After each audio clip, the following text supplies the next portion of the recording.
ko'y gumugulo. Ang mga pahiwati mo, tama ba tong pagtingin? Baka di mo pansinin, patuloy ba akong aasa? O tama bang aking hinala?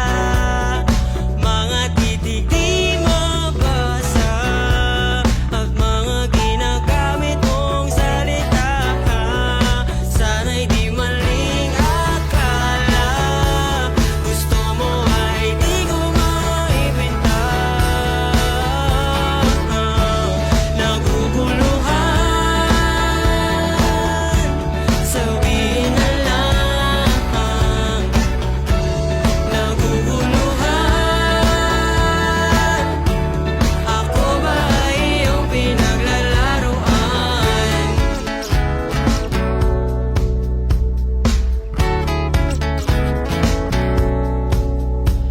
Isa, dalawa, tatlo, ang mga sulat na pilit kong pinuo. Apat, lima, anim na beses kang palihim na nakatingin. Pito, walo o siyam, mga buwan na dumaan. Hindi mo lang alam, unti-unting nasasaktan. Nasabihan ng 10 mga tanong sa isip ko. Nabibitin ang gusto, tamo tong papapansin ko. Sana'y di maling akala. Gusto mo ay di ko maibenta.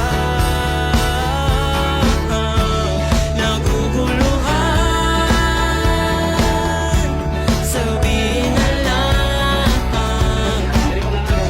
Naguguluhan, ako ba ay iyong pinaglalaroan? Naguguluhan, sabihin na lang. Naguguluhan, ako ba ay iyong pinaglalaroan?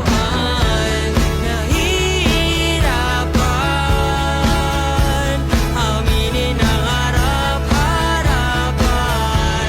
Ako na lang ang gagawa ng paraan. Ako na lang ang gagawa ng paraan. Uy, Bes! Sabihin sana ako sa'yo. Ako din sana, Ben. Ano? Prank na naman. Mamaya na yun, Bes. Mas importante kung sasabihin ko sa'yo. Gusto kong ligawin Gusto mo sa'yo. si Raquel? Mahal ko siya. Tagal ko na sanang sasabihin sa ito. Kaso natakot ako sa iyo, Bes. Mahal ko siya higit pa sa isang kaibigan. Hindi ko alam kung paano nagsimula. Mahal ko siya at ganun din siya sa akin, pre. Pasensya ka na, Bes. Gusto mo